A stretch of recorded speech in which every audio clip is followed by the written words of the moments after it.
Essential question: how can being kind help others? The Lady with a Lamp, Florence Nightingale, by Michael Green, illustrated by Kristen Sora. Long ago, in 1820, a baby girl was born. Her parents named her Florence. Mr. and Mrs. Nightingale were very wealthy. Florence and her sister grew up in a large house in England. Florence loved helping people in need. She knew she wanted to be a nurse when she grew up. Her parents were unhappy about that. They wanted her to marry a rich man.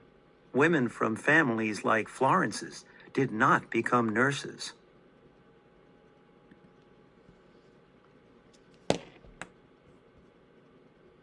Young wealthy women stayed at home and went to parties. Florence felt shy and awkward at parties. She felt more comfortable when helping others. Mr. and Mrs. Nightingale told Florence she could not become a nurse.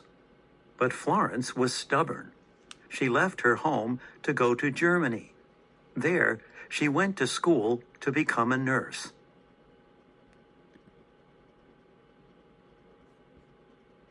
Florence returned to England and began her work as a nurse. In 1854, England went to war. They fought in a place called Crimea. The soldiers needed medical care, but not enough supplies or nurses were available.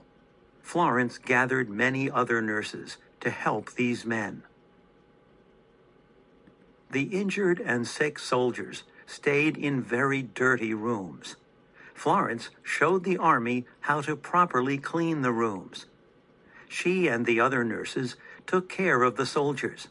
More soldiers lived because they received good care.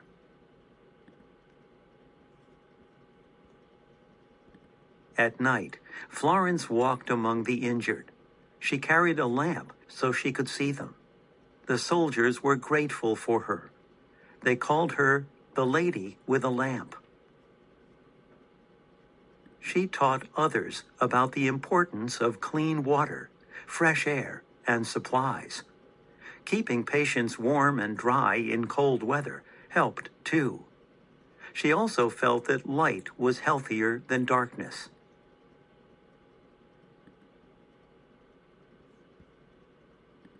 Florence wrote about her work. She wanted to continue to help the sick and injured by teaching others how to properly care for them. Many people who want to learn about nursing read her books. Above all, Florence believed in treating sick or injured people with kindness. The Lady with a Lamp became an example for nurses everywhere.